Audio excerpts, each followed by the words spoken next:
Coming up on Eyewitness News. A shooting on Charleston's west side. Today we were dispatched to a series of shots being fired. Two different crime scenes have police out in full force, where it happened and where they nabbed the suspect. Plus, major economic news. Today, without question, is one of my proudest moments. Where a cracker plant may set up shop and the company that would bring it in. Then, happy birthday, Kanawha County. We'll tell you some county trivia and what leaders are doing to celebrate the day. Another cold night on the way. I'll tell you just how low that mercury is going to be dropping for us. West Virginia's source for news. Eyewitness News starts right now. A big announcement for Wood County and the rest of West Virginia. Good evening. I'm Elizabeth Nareka. I'm Rick Lord. This is Eyewitness News. It's a big story, and we'll get to it in just a moment, so stay with us. But first, we want to get you up to date on a story developing right now in Charleston. A shooting suspect arrested right behind a school. Eyewitness News anchor Callie Card is live on the west side with the latest. Callie? Well, Rick, we can tell you at this hour that shooting suspect is waiting to be arraigned over at Kanawha County Magistrate Court. We are standing right near Mary C. Snow West Side Elementary School. This is the area where that crime finally came to an end after covering several city blocks. The suspect captured right behind Mary C. Snow West Side Elementary. As you can see in this video, police were flooding that area earlier today as the shooter was on the run.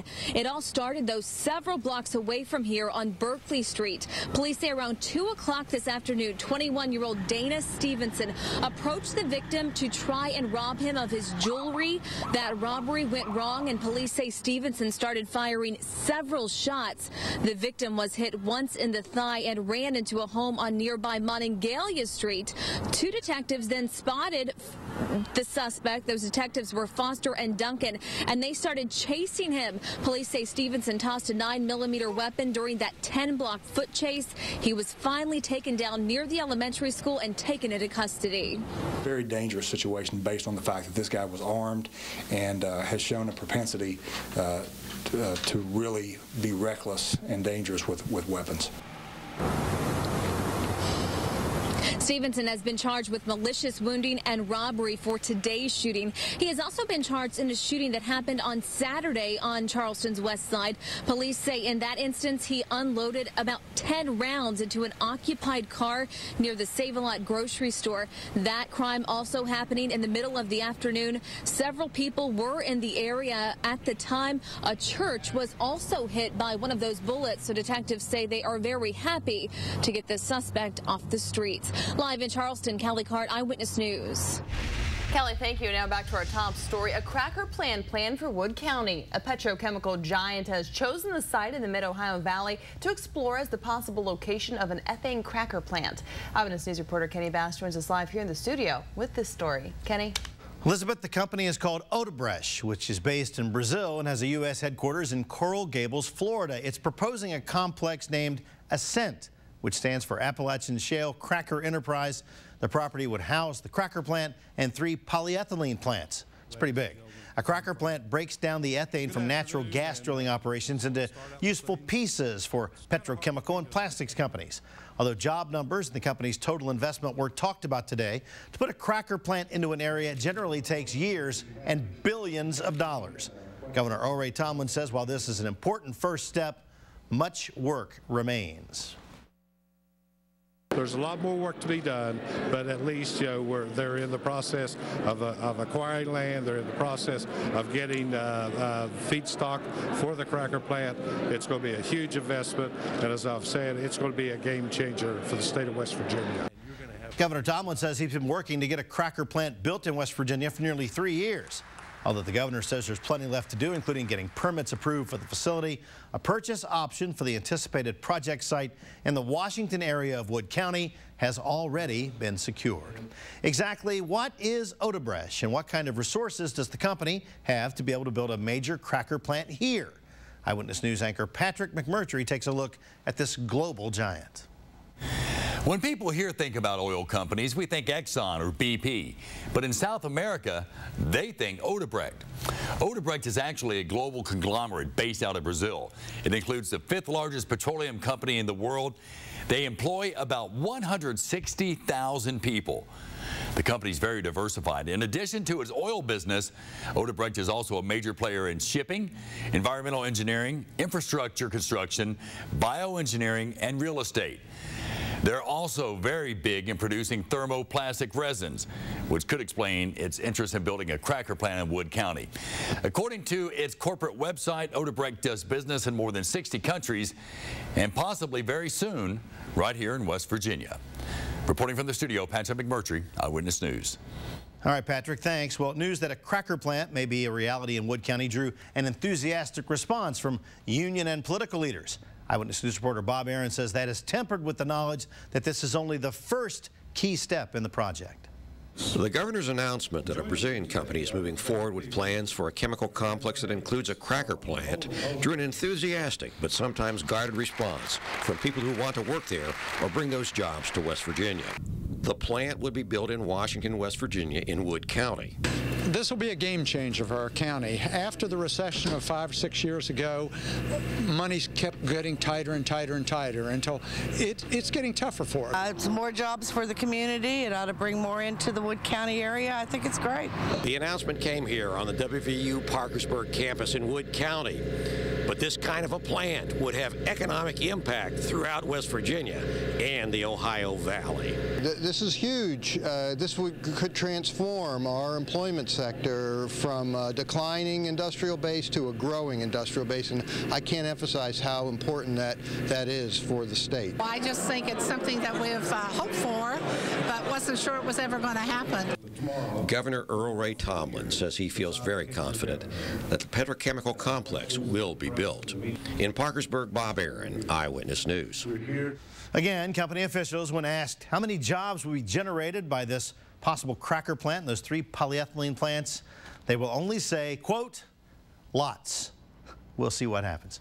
Reporting live here in the studio, Kenny Bass, Eyewitness News.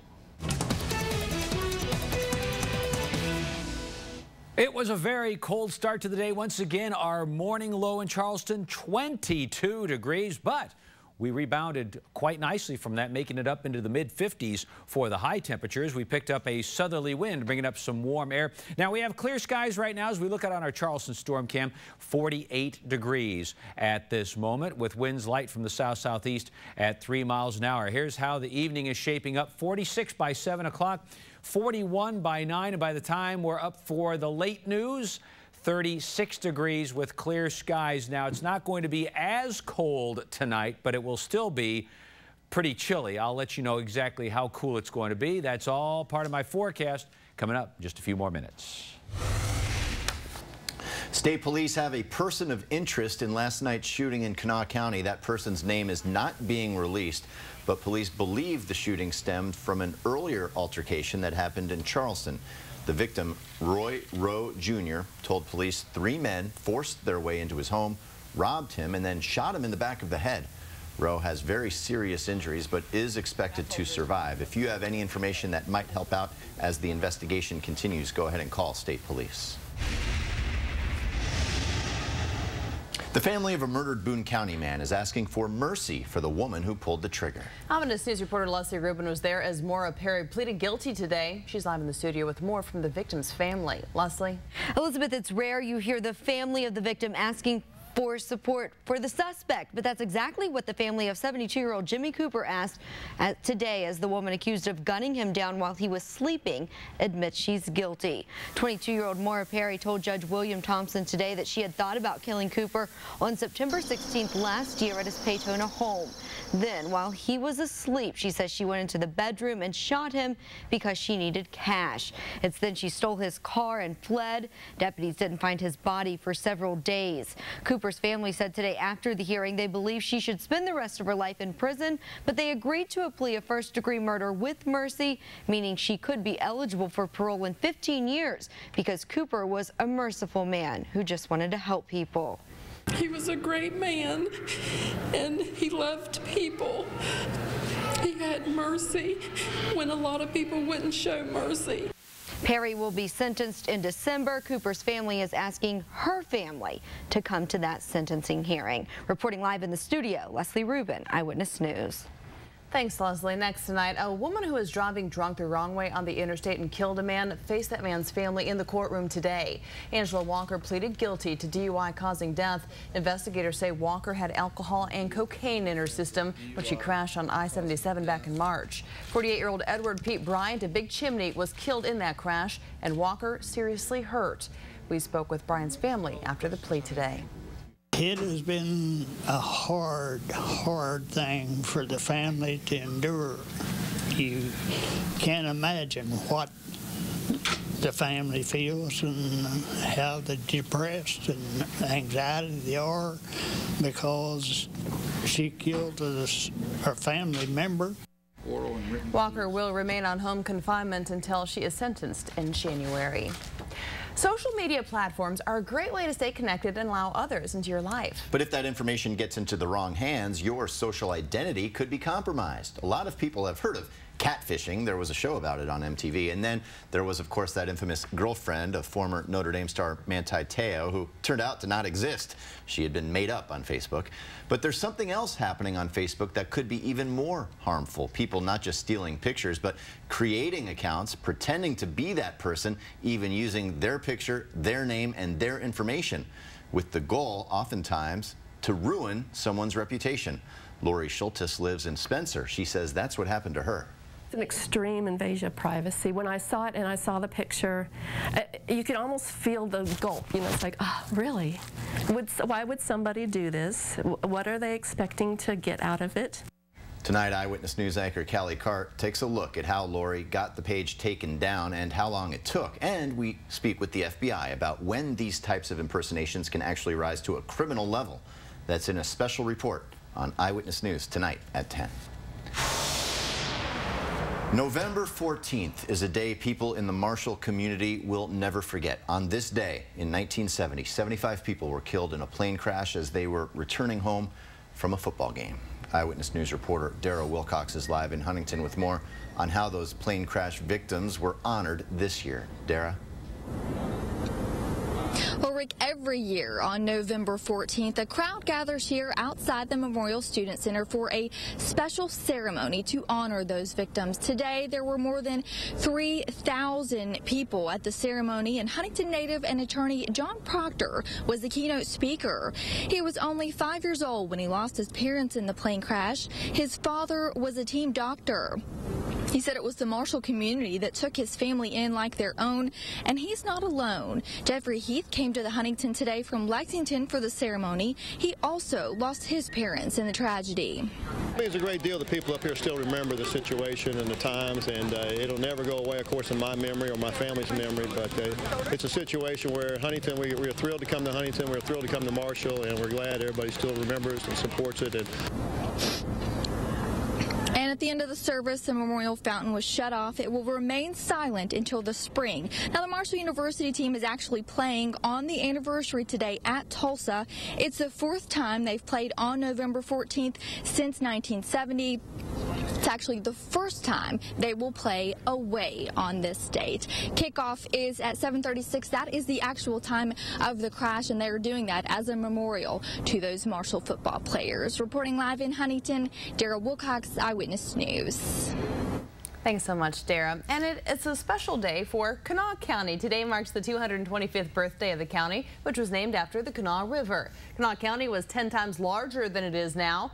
Now the county remains the 4th largest in the state at more than 908 square miles. It is featured on the homepage of EWV, West Virginia's online encyclopedia. Right now, county leaders are hosting a party at the courthouse to celebrate this milestone. We'll tell you what else this classic car collector keeps that might remind you of your childhood. You're watching Eyewitness News, West Virginia's source for news. If you're getting in your car anytime soon, you'll want to turn that heater switch on because we are in for another very cold night. I'll let you know just how chilly it's going to be and how that compares to the last couple of nights we've seen. That's in my forecast. Coming up next.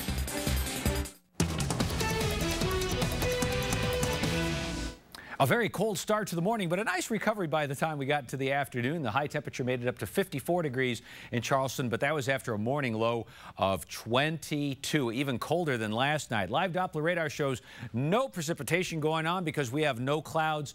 Once again, with clear skies, though, that means the temperature is going to drop rather quickly now that the sun has set. Let's take a look outside. Charleston storm cam, 48 degrees, clear skies, winds light from the south-southeast, and the dew point down to 17. And so we would be really cold tonight, except the difference is, though, much warmer today, so it's going to take a lot longer for that temperature to drop down. So we'll stay in the upper 20s tonight, which is still much colder than normal for this time of year and a few degrees below freezing, but certainly well above the low 20s we've seen the last couple of nights. Portsmouth 49, Huntington right now at 50, Logan at 50, Flatwoods 38, same for Snowshoe, Elkins at 31 degrees, Lewisburg at 40. Let's put our satellite radar view into motion. We saw a few clouds moving across the northern part of the viewing area today, the northern part of the state, I should say. That's all that's going on. Right now we have clear skies across the region and high pressure that is sitting over us. That's why skies are clear. Now, we did pick up a nice southwesterly flow around that high today, south to southwesterly wind, and that brought in the warmer air. That's why we warmed up despite that cold start, making it into the 50s. But with that high sliding over to the east, it's going to allow a low pressure trough to move in. What that means is we're going to see increasing clouds tomorrow.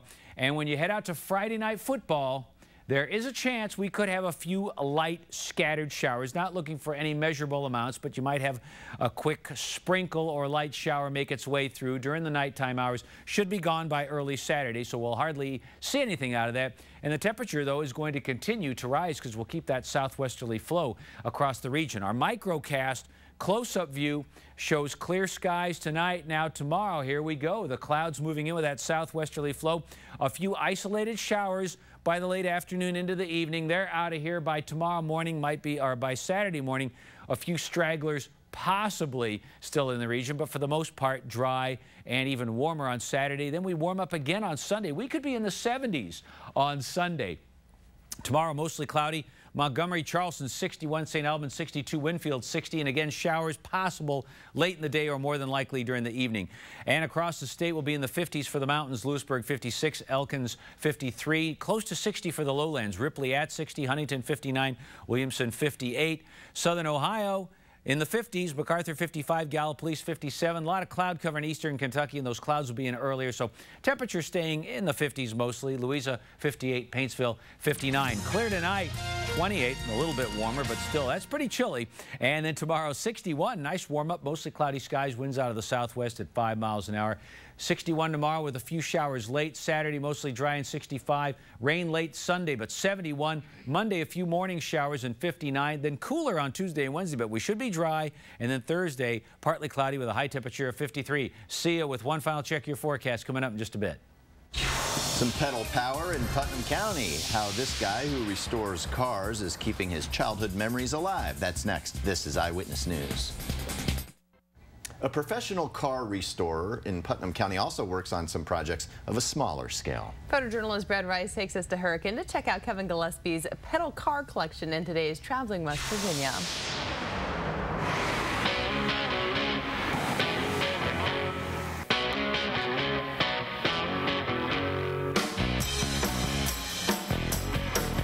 Probably like 15 years ago, I just bought one to restore just as a decoration. Then first thing you know, you're collecting them, and you know, probably get 15 or 20 of them now that I've restored over the years. So that's how it goes, I guess. It's similar to working on a big car, only it's on a smaller scale.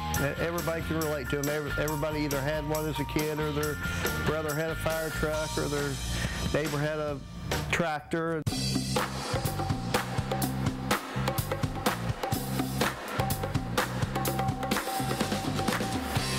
This is probably my favorite. This is a 49. It's called Murray Torpedo, and if you'll look, it's got portholes just like a 49 Mercury. When plastic toys became popular, that was the end of the pedal car era. At one time, they were a lot more valuable than they are now as far as value, but they're still pretty valuable, but it doesn't matter. I'm never going to sell them anyway. That's my collection, so it really doesn't matter what they're worth. I've had people call looking for the shop, and I'll give them the address, and they'll say, oh, that's the place that has the pedal cars. So and I've had people stop in and just want to look at them, and people stop by, want to know if they can take pictures of them. It's almost like a local tourist attraction in a way. And there's more to this story online. Check out our Traveling West Virginia Twitter feed at the address there on your screen. Nothing to lose why one area football team won't be holding anything back in round 1 of the playoffs. Josh Lewis has more as the road to Wheeling continues. That's next, and this is Eyewitness News. Let's start. Oh, hey there, welcome back to Eyewitness News at 6. Good news for Spring Valley is they've made the playoffs once again this year. The bad news is they have to travel to Martinsburg to face the 3-time defending champs. All this because they lost to Hurricane in the regular season finale. But the bigger the obstacle, the bigger the opportunity. AJ Good has more with the program looking to shock the Mountain State. A year ago, Spring Valley made history with the school's first playoff victory, a major step in the right direction for the Timberwolves. It was big. It was a big moment for our program. Kind of took that next step, but we definitely got a little bit of taller task this go around and trying to do that. The 2013 season at times wasn't easy for the Timberwolves. A rash of injuries put a damper on their momentum, but they found a way to get in. We've had a bunch of injuries and stuff this year too, so anytime you can go back to the playoffs and play another week, it's big for your program, so we're excited to be in it. Head coach Brad Ningus credits his team's success to his senior class, who kept the team's spirits up through the tough times. Just their determination. I mean, they've had a lot of bad stuff go on. I mean, as far as injuries, and it just seems like one thing after another happens to us. And they kept the course. We had good senior leadership, and they just found a way to dig in and make it in. Up next for Spring Valley is a trip to defending champ Martinsburg. No doubt a Goliath that David is looking to slay. Our hands full. I mean, we just got the film, so we'll go home, break it down, and try to figure out a way to do stuff that maybe they hadn't seen, or kind of keep the ball away from them, see if we can shock the world, I guess. The game will kick off at 1:30 on Saturday afternoon. On the road to Wheeling, AJ Good, Eyewitness Sports. All right, thanks, AJ. Hey, Marshall on the road tonight at Tulsa, trying to get a win on the road, a place where Marshall's lost 3 times this year, trying to reverse the trend. We just got to have leadership. We got to come out, start fast. A couple games on the road, we starting out slow, letting the guys stay in the game. We just got to go out there and start fast. Kickoff set for 7:36. Hey, how about Ryan Switzer? He's the first player in UNC history to throw, catch, and return a punt for a touchdown. Now, if Switzer could just get a rushing TD. Man, if they let me get a carry out of the backfield, that's where I'm most comfortable at. Played running back all through high school, and so I'm still getting used to the receiver. But yeah, it'd be great if they let me get a couple carries here and there.